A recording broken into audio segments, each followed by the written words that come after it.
어느 날인들 의미가 없는 날이 있겠습니까마는 우리 기독교에 있어서 오늘은 참 잊지 못할 참 의미 있는 날입니다. 기록적으로는 우리 한국에 복음이 전해진 것이 1885년 4월 6일 부활주일 아침에 언더우드 선교사와 아펜살라 선교사가 인천을 통해서 들어와서 복음을 전했다. 그게 공식적인 기록입니다. 1년 전에 알렌 선교사가 1884년 지금 연세대학교 세브란스 병원이 된 곳에 와서 의료 선교를 하셨는데, 지금은 태권도를 하거나 이런 다른 기술로 파송되신 분들도 선교사로 다 인정해 주는데, 한국 교회는 어떤 일인지 모르지만 그분의 그것을 공적을 인정하지 않고 1884년을 이렇게 기준으로 해서 기독교가 들어왔다, 그렇게 얘기를 하고 있습니다. 그런데 이거 9월 4일 오늘이 기독교에 잊지 못할 참 의미 있는 날이라고 하는 것을 제가 말씀드렸는데, 왜 그런가 하면 1885년보다도 19년 전인 1866년 9월 4일 오늘입니다. 오늘 다름 아닌 그 팽양에 있는 대동강에 토마스 선교사, 영국입니다. 웨일스 출신이신데요, 그 토마스 선교사님께서 배를 타고 지나가다가 파선을 당해서 이 땅에 머물게 됩니다. 그리고는 서양인들이 들어오니까 그때는 폐쇄 정책을 쓰고 있었기 때문에 이 땅에 발을 외국인들이 들여놓는 것을 허락지 않는 때였었습니다. 그러니까 외국인들이 들어오니까 그 외국인들의 목을 치게 됩니다. 목을 치게 되는데, 그때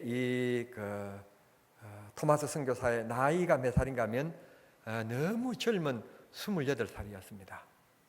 28살에 이 토마스 선교사가 이곳에 와서 예수 믿으라는 말도 못한 채 내리자마자 바로 달려와서 그 군인이 목을 치지 않습니까? 본인이 들고 있었던 이 성경을 던져줍니다. 던져주는데, 그때 당시는 지금처럼 이렇게 종이가 흔치 않을 때였으니까요. 어렸을 때 신문지가 참 귀했지 않습니까? 신문지도 없어서 뭘 썼는가 하면 화장실에 갈 때 아시는 것처럼 배를 쓰기도 했고, 조금 넘어갈 때 뭘 썼는가 하면 시멘트 포장 그 썼던 때였었거든요. 그러다가 신문지가 나왔는데 얼마나 부드럽고 좋은지, 너무너무 좋은 화장지가 나왔는데 바로 그 신문지였었어요. 그런데 그 당시에 그럴 때에 1886년이니까 이 성경책이 얼마나 부드럽고 좋았겠어요. 물론 지금 우리가 가지고 있는 종이와 같이 이렇게 좋은 재질은 아니었지만, 그래도 우리나라가 접하지 못한 아주 좋은 고급적인 그런 창호지였단 말씀입니다. 이걸 던져주니까 이걸 받은 그 병사가 가지고 가서 이걸 가지고 자기 집 벽에다가 이렇게 그 벽 창호지처럼 해서 이렇게 도배질을 하게 되었습니다. 도배질을 해서 했던 그 집이 우리 기독교 역사상 한국의 최초의 교회가 됐던 소래교회가 됩니다. 그 집이 소래교회, 기독교인들이 모여서 예배를 드리게 된 소래교회가 된 것입니다. 그래서 우리 기독교회, 즉 교회사를 전문으로 하시는 학자들은 우리 한국의 기독교의 생일이 언제냐, 그러면 1885년 4월 6일이 아니라 1866년 9월 4일 토마스 선교사가 이 땅 위에 제일 처음 이 성경을 던져준 그 날로 봐야 된다, 그렇게 말씀을 하시고 있습니다.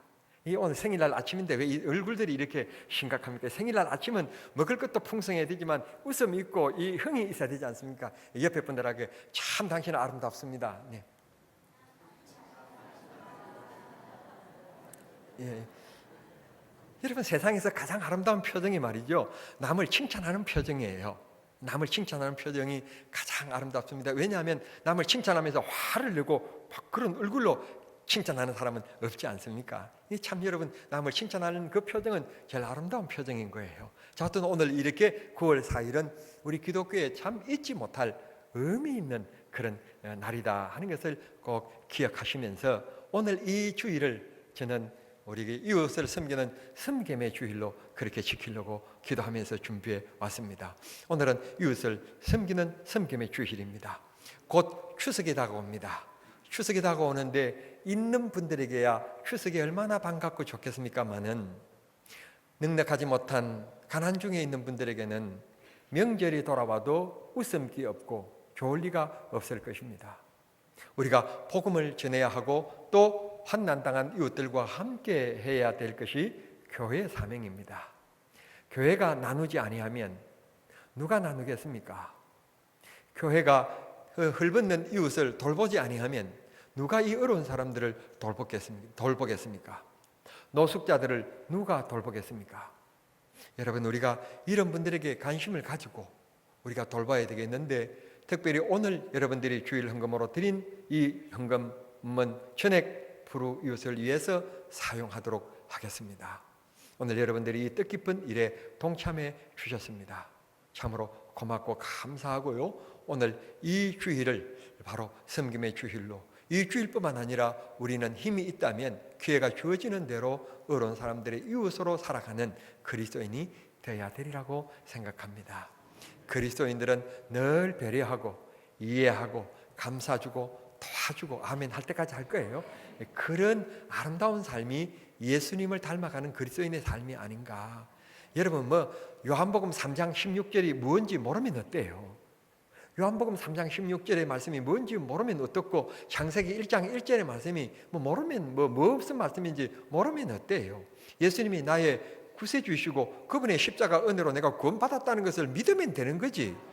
그러므로 우리가 너무 성경만 많이 알고 너무 성경대로만 막 이렇게 깊이 빠져들어서 체계적으로 공부하려고 할 것이면 하지 말고, 왜 공부해야 되느냐라고 하는 왜라고 하는 질문을 던질 때 우리는 하나님의 자녀로 또 예수님의 제자로 살아가기 위해서 공부하는 것이지, 살아가기 위해서 설교를 듣고 살아가기 위해서 성경 말씀을 외우는 것이지, 살아가는 것은 그리스도인의 모습이 아무것도 없고 세상 사람들과 아무런 차이점도 없었고 특색도 없으면서 그냥 성경만 끼고 교회만 왔다 갔다 하고 성경을 어떻게 공부하고 이렇게 그 체계적으로 공부했다는 지적인 것만 높아간다고 해서 믿음이 좋은 것은 아니란 말씀이에요.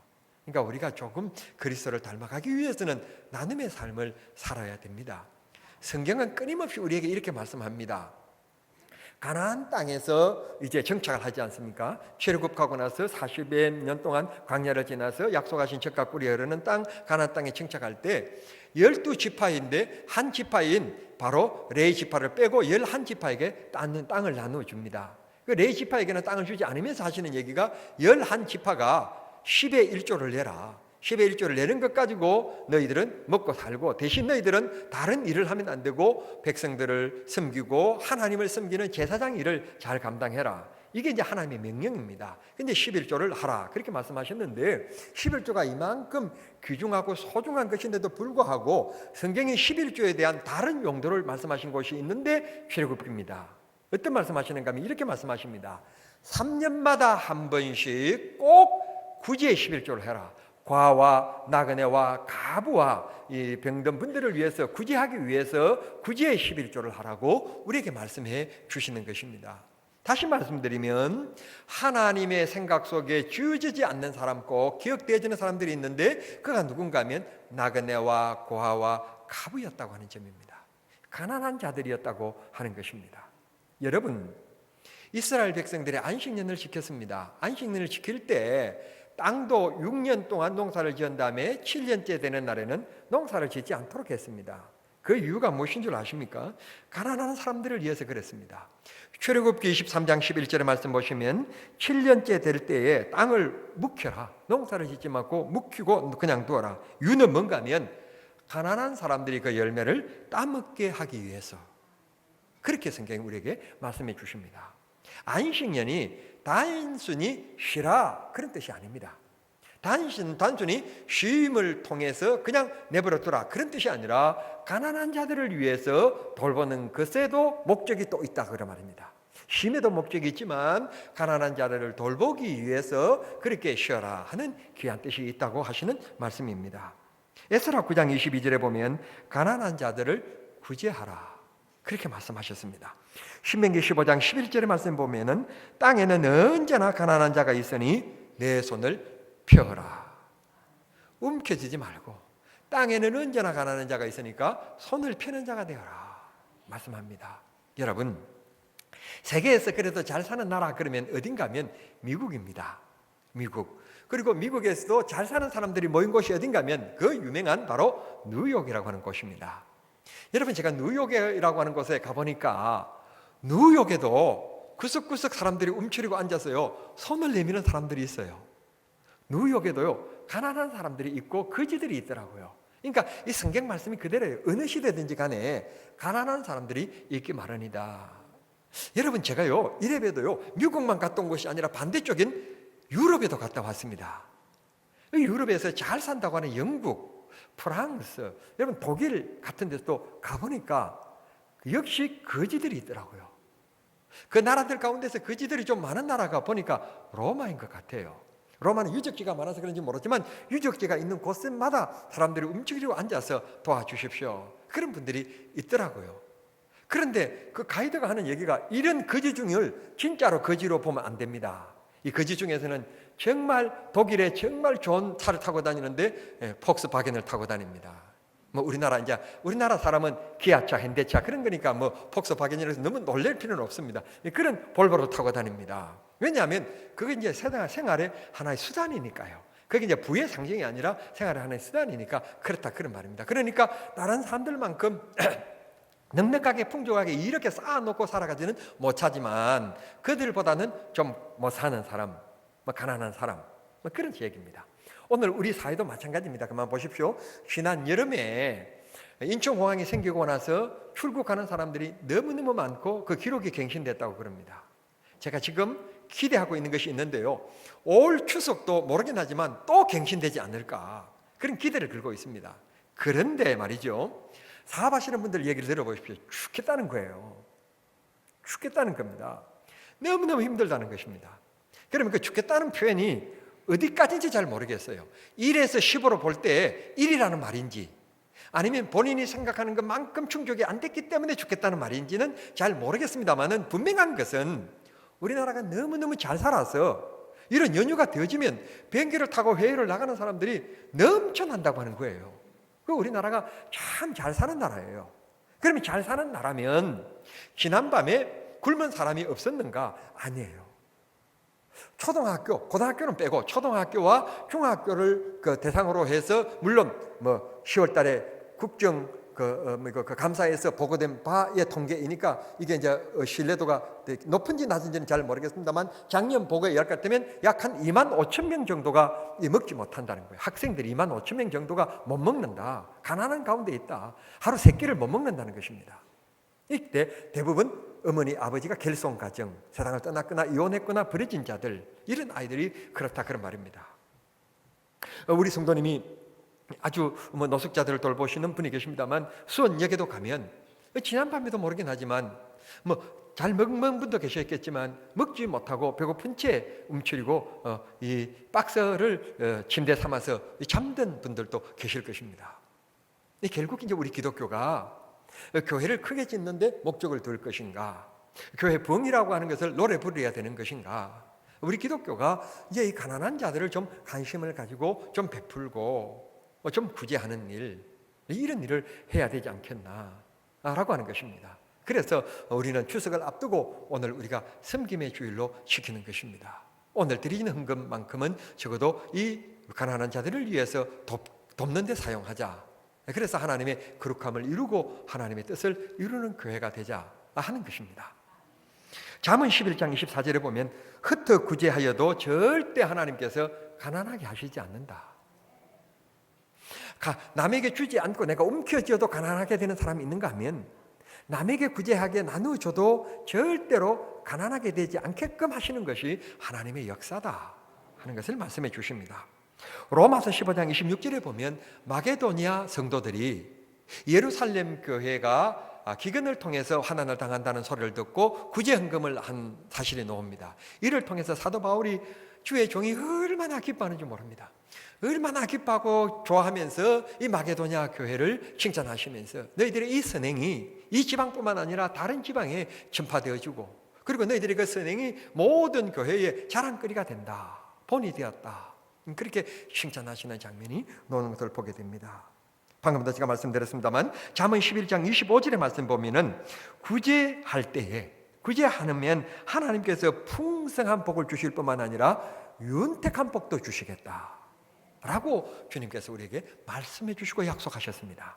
그러므로 이 구제라고 하는 것은 하나님께서 우리에게 복을 약속하신, 단순히 행위, 너희들이 하나님의 자녀로 그렇게 살아야 된다라고 하는 행위를 요구하신 것이 아니라, 행위뿐만 아니라 그렇게 하면 하나님이 너희들의 빈 그릇을 채워주고 너희들이 준 빈손을 하나님께서 잡히게끔 축복해 주시겠다. 이게 성경의 약속인 것입니다. 여러분, 세상에 힘이 있는 사람이 약속해도 그 약속은 신의를 가지게 되고 우리가 믿게 되는데, 하물며 이 세상을 말씀으로 창조하신 하나님께서 우리에게 주시는 약속의 말씀이신데 하나님이 이 약속을 빈말로 하고 그냥 공허하게 지나가시겠습니까? 하나님께서 반드시 축복해 주시리라고 믿습니다. 오늘 히브리서 13장의 말씀 보시면 이런 얘기를 합니다. 여러분들이 남을 구제하고 남을 돕고 남을 대접하는 일에 힘써라. 전에 우리 선배 가운데서 이렇게 남을 대접하기를 좋아하다가 부지 중에 천사를 대접하는 일이 있었다. 그러면 이 부지 중에 천사를 대접했다고 하는 말은 곧 창세기 18장과 19장에 나오는 아브라함을 두고 하는 얘기입니다. 아브라함을 두고 하는 얘기인데, 이 나라에는 여러분들이 아시는 것처럼 낮에는 아주 온도가 높습니다. 그래서 아침 저녁으로 일을 하는 것이지 낮에 나가서 일을 잘 하지 않습니다. 지금이야 이제 과학이 발달했기 때문에 낮에도 시원한 트랙터에 에어컨을 틀어놓고 유대 강야에 일을 하긴 합니다만, 지금과 같지 않고 아주 옛날이니까, 그러니까 아브라함이 살았던 그때 일이니까 낮에는 사람들이 보통 잘 움직이지 않고 목축업을 하면서도 이게 양떼들을 잘 이끌어가지 않고 이 낮 시간에 맞춰서 물가에 가서 혹은 쉴만한 곳으로 이미 인도해 놓는 것입니다. 놓는 것인데, 이 대낮인데 자기 동네 사람들을 다 알고 있는데 그늘 나무 밑에 나가서 아브라함이 쉬고 있는데 생전 처음 보는 세 사람이 앞을 급하게 지나가는 겁니다. 그냥 천천히 노닥거리면서 지나가는 것이 아니라 아주 급하게 지나가는 겁니다. 그 모습을 본 이 아브라함이 저 사람들이 무슨 급한 일이 있기는 있는 모양인데 저분들을 좀 대접하고 저런 분들을 좀 도왔으면 좋겠다. 목이 얼마나 마를까? 이 더운 날씨에 저렇게 빨리 가면 땀이 범벅이 되었을 거고 얼마나 목이 마를까? 그래서 이 아브라함이 평소에 했던 것처럼 우리나라로 얘기한다면 습관대로 이 지나가는 세 사람을 불러 세웁니다. 여러분, 제가 여러분에게 좀 먹을 것을 대접하고 마실 것을 좀 드리고 싶은데 시간이 있으면 좀 앉아서 제 성의를 좀 받고 갔으면 좋겠습니다. 그랬더니 이 급하게 가는 분들이 기다렸다는 듯이 우리 바쁘다고 간다고 그러면서 손 사례를 흔들어야 될 텐데 가던 발걸음을 멈추고 선 것입니다. 그리고 그늘에 앉는 겁니다. 앉아서 이제 이런저런 얘기를 하는 동안에 아브라함이 집에 쫓아 가서 그럽니다. 종들에게 이게 18장 12 밑으로 쭉 내려가면 23절 이하에 쭉 내려가면 이렇게 얘기합니다. 빨리 가서 떡을 굽고 밀가루로 빨리 빵을 만들고, 그리고는 우리 집에 있는 송아지들 가운데 제일 좋은 송아지를 잡아라. 그리고는 각을 떠서 오늘 얘기하면 갈비를 떠라 그런 말입니다. 갈비를 떠서 빨리 양념을 내서 빨리 고기를 구워라. 그렇게 해서 이 세 사람을 대접했다는 것입니다. 대접을 했는데 이게 웬일입니까? 대접을 하고 나서 잘 먹고 나더니 이 세 사람이 하는 얘기가 내년 이맘쯤에 네 품에 아들이 안겨 있을 것이다 라고 얘기합니다. 그게 바로 이제 18장 10절의 얘기입니다. 1년 후에 내 품에 아들이 있을 것이다. 그때 바로 먹는 그 뒤에서 누가 서 있는가 하면 아브라함의 아내 사라가 서 있었는데 웃었다고 그랬습니다. 웃은 이유가 뭔가 하면 12절 말씀 보면 나도 그렇고 남편 아브라함도 늙어서 아이를 낳을 때가 아닌데 이게 무슨 얘기를 하는 거야 지금 저 사람들이. 그러면서 피식 그러면서 웃었다는 것입니다. 그러니까 천사가 단호히 14절에 얘기합니다. 뭐라고 말씀하시는가 하면 여호와께서 능치 못할 일이 있겠느냐. 하나님이 그렇게 시시하게 보이냐. 너희는 못하지만 하나님이 힘 주시고 능력 주시면 능치 못할 일이 없느냐면 다 하실 수 있다. 왜 그렇게 믿음이 없느냐. 이 천사들이 이 사라에게 믿음 없음을 꾸짖기 위해서 이렇게 합니다. 왜 비웃었느냐라고 물으니까 여자가 금방 웃었으면서 불구하고 내가 웃었다고요? 안 웃었습니다. 웃었느니라 안 웃었습니다. 그렇게 주고받고 하는 장면이 참 나옵니다. 제가 극작가만 되었으면 이걸 뮤지컬로 좀 만들어 넣었으면 참 재밌겠다 그런 생각이 들 만큼 그 이후에 아브라함이 하나님의 약속을 믿습니다. 그래서 1년 후에 진짜 하나님이 약속하신 그 아들 이삭을 품에 안게 되는 감격을 누리게 됩니다. 사랑하는 성도 여러분, 여기에서 우리가 잠깐 한 가지 생각해 볼 것이 있습니다. 그게 바로 무엇인가 하면 25년 전에 갈대아 우르에 살고 있었던 아브라함을 하나님이 불러내십니다. 그때 하나님 하시는 약속 중에 한 가지가 내가 너에게 자손을 주시겠다는 약속이었습니다. 그런데 하나님 25년이 지나는 동안에 하나님께서 그 약속을 이루어 주시지 않으셨습니다. 그런데 오늘 그 약속이 이루어지는 정점을 보시면 뭔가 하면 바로 남을 대접할 때입니다. 구제할 때입니다.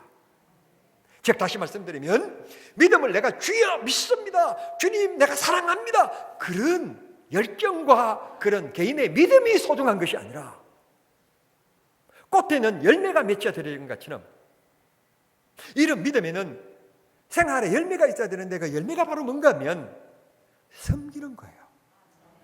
대접하는 거예요. 구제하는 거예요. 돕는 거예요.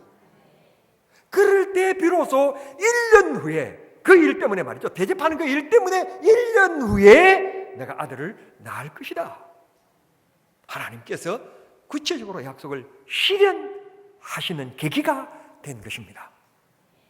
갈대아 우르를 떠나왔기 때문에 25년 전에 떠나왔기 때문에 하나님께서 이삭을 주신 것이 아니라 그건 약속이었고 그 약속을 이루시는 계기가 뭔가 하면 바로 나그네를 대접할 때, 그때 말씀을 실천할 때, 생활로 이루어지게 될 때, 그때 하나님께서 아들 이삭을 주셨다고 하는 점입니다. 두 번째로는 오늘 제가 원고를 절대로 보여주지 않았는데 기도하신 우리 김 장로님이 어떻게 보시고 소돔과 고모라에 대한 얘기를 하길래 내가 가슴이 뜨끔했어요. 두 번째 이 아브라함이 받은 복이 바로 뭔가 하면 우리가 지금 소돔과 고모라로 가고 있다. 왜 가시는데요? 소돔과 고모라의 죄악이 얼마나 간영한지 그 죄악이 그 울부짖음이 하늘에 울리게 되었다. 오늘 한국 교회, 우리 한국 사회에 오늘 문제가 있는데 바로 뭔가 하면 동성연애입니다. 동성연애의 원조가 바로 룻이 살고 있었던 바로 이 소돔과 고모라입니다. 예나 지금이나 이건 안 됩니다. 개인의 성적 자유라고 하는 것이 이루어지는데 사랑하는 성도 여러분, 성적 자유라고 하는 것이 아무 곳에나 자유가 주어지면 안 되고 우리는 조직체에 살아갑니다. 사회라고 하는, 나라라고 하는 조직체에 살아가면 그 질서를 위해서 나라가 개인의 자유도 제한할 줄 알아야 모두의 안녕과 질서가 주어지는 것이지, 이게 성적 개인의 선택의 자유라고 해서 여러분 이것이 뭐 강간죄가 폐지되어지고 뭐 또 성적 이게 소수자의 그 인권이 보호되어지고 한다고 하는 보호 때문에 전체가 무너지면 안 된다고 하는 것입니다. 제발 부탁하는데 나라의 대통령부터 시작하셔서 좀 지도자들께서 개인의 자유보다는 전체 안녕과 질서를 잘 생각해 보시고, 왜 에이즈 걸린 사람들이 우리가 내는 이 세금으로 100% 생활비를 지원하고 치료비를 지원합니까? 이건 말 없는 취지하고 후원하는 일 아닙니까? 이건 안 된다고 저는 생각하는 사람입니다.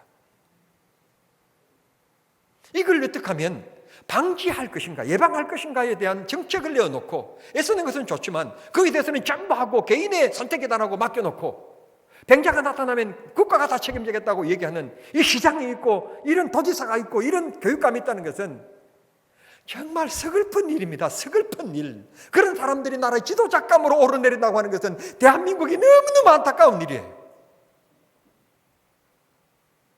목사님 왜 그렇게 흥분합니까? 성경이 죄라고 얘기하는데, 성경이 죄라고 얘기하는데 그걸 왜 정당화하려고 합니까? 성경이 진리인데. 그러므로 사랑하는 성도 여러분, 여러분들도 죄와 성격, 사상이 다를 수 있으나 그러나 우리는 성경으로 돌아가야 합니다. 성경의 가르침에 우리는 관심을 가져야 합니다. 아니라면 아닌 것입니다. 그래서 이 소돔과 고모라로 가는데 그 심판을 경고하기 위하여 간다. 그때 이제 아브라함이 제시한 것이 이게 아마 이제 남대문 시장에 아마 이제 애누리가 그때부터 시작됐는지 모르겠습니다. 예, 이제 드디어 자꾸 지시합니다. 의인들 때문에 어떻게 이 악인들 때문에 어떻게 의인을 죽일 수 있습니까? 의인들 때문에 악인들이 혜택을 볼 수는 있어도 악인들이 잘못한 거기 때문에 의인들이 죽는 것은 정말 불합리하지 않습니까? 그러므로 소돔과 고모라 그 큰 두 동네에 의인 50명만 있다면 의인 50명 때문에 그 죄를 사해 주십시오. 하나님 참아 주십시오. 그러니까 이 천사들이 하는 얘기가 좋다. 50명이면 그렇게 하겠다. 그런데 이 아브라함이 조금 믿음이 또 약해집니다. 조금 약해져서 5명만 애누리 합시다. 5명만 디시합시다. 좀 깎으려면 이왕이면 좀 많이 팍 깎지. 그 5명을 깎습니다. 45명. 그러다가 좋다. 또 받아들이지니까 또 좀 마음이 40명. 40명 합시다. 또 40명 내려갑니다. 이 하시는 것처럼 30명, 20명, 10명까지 내려갑니다. 이왕 깎을 거 한 명까지 깎으면 덧납니까? 그게 내가 좀 아쉬움입니다. 이왕 깎을 거. 그러면 우리가 여기에서 이제 한 가지 생각해 볼 것은 아니 하나님도 그러면 뜻을 바꾸시는구나. 소돔과 고모라를 멸망하시는데 의인 10사람 때문에 멸망하지 않겠다면 하나님의 뜻도 이렇게 저렇게 그렇게 하시는구나. 그렇게 생각하실 줄 모르겠는데 사랑하는 성도 여러분, 오늘 우리가 하나님 앞에서 너무너무 감사할 일은 하나님은 사랑이신지라 하나님은 한 사람도 멸망치 않고 회개하기를 원하시는 거예요. 회개하기를. 우리는 무엇을 잘못했다 어쨌다 저쨌다 자꾸 따지기를 좋아하는데 우리 하나님은 회개하기만 하면 다시는 그렇게 하지 않기로 약속하기만 하면 회개하기만 하면 주님이 과거 일은 없었던 것처럼 멀리 던져버리고 뒤돌아보지 않으시는 하나님이십니다. 의인 10명 하나님의 뜻대로 살기를 원하는 그들 때문에 하나님의 소돔과 고모라를 용서해 주시겠다고 하시는 하나님이신데 문제는 의인 10사람이 없어서 아브라함의 유일한 핏줄인 롯의 가족인 이 딸 사이에서 결국 겨우 이 몇 명밖에 되지 않는 이들 때문에 10명이 못 차서 결국 소돔과 고모라는 이 땅에서 흔적 없이 사라지고 말았습니다. 고고학자들이 대간절 옛날 소돔과 고모라가 어디인지 알지도 못하고 있습니다. 추측컨대 사해 바다가 옛날 소돔과 고모라가 아니었겠는가. 왜냐 그러니까 그 밑에 지지를 파보니까 하늘에서 유황불이 내려와서 그 동네를 불태웠다고 그랬는데 유황이 발견되는 것 보니까 그곳이 옛날 소돔과 고모라였을 것이다라고 하는 지질학적인 예측만 할 뿐이지 추측만 할 뿐이지 정확하게 이 땅에 어디인지 아는 사람이 없는 것입니다. 분명한 것은 이 땅에 발달되어진 화려한 도시인 소돔과 고모라가 있었다고 하는 점입니다. 그런데 의인 10사람이 없어서 결국 멸망했습니다. 천사를 부지중에 대접하는 이 아브라함의 수고 때문에 그의 조카 롯이 구원을 받게 되는 무엇과도 돈으로도 살 수 없는 생명을 구원시키는 일이 있어지게 된 것입니다. 여러분, 내가 힘있고 넉넉할 때 남을 도우면 하나님께서 우리를 축복해 주시리라고 믿습니다. 여러분 인터넷을 접하고 계시는데 5월 달부터 인터넷에서 아주 감동적인 글 하나가 올라왔습니다.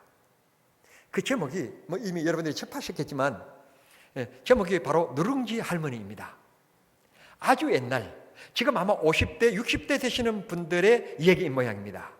그분들이 시골에서 꽤 똑똑해가지고 어머니 아버지가 도해주로 보내서 공부를 시켰는데 고등학교 들어가기 위해서 이제 학교 주변에 자취를 했는 모양입니다.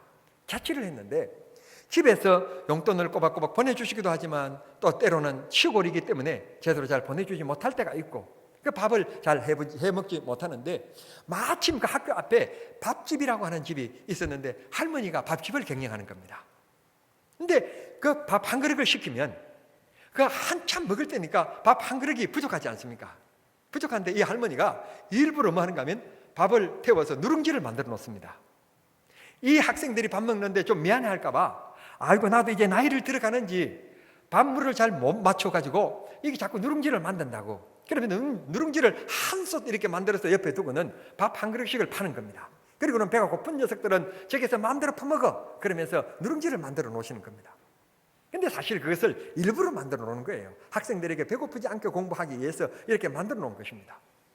그리고 이제 세월이 좀 흘러갔을 때 밥값 1,000원을 냈는데 이 할머니가 큰 돈을 받고는 이제 그 10,000원을 냈으면 9,000원을 내줘야 될 거 아니겠습니까? 그런데 9,000원을 내주시는 것이 아니라 11,000원, 12,000원, 13,000원을 내주시는 겁니다.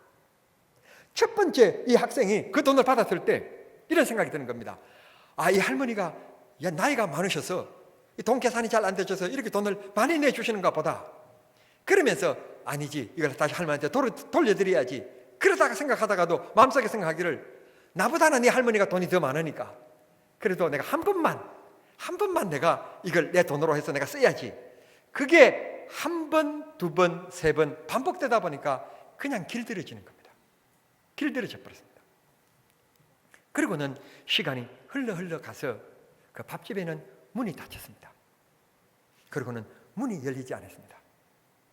어느 날 아침 조회 시간에 학생부 선생님이 막대기를 들고 이제 교장 선생님이 얘기하고 순실하고 다 들어가고 나서 전교생을 흩었는데 학생부 선생님이 올라와서 말씀하시는 겁니다.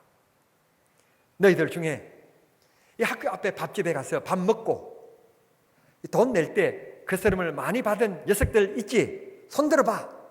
그러니까 서로 얼굴을 쳐다보고는 그냥 서로 다 같은 공범이기 때문에 그냥 얼굴만 쳐다보고 자신 있게 손을 못 드는 겁니다.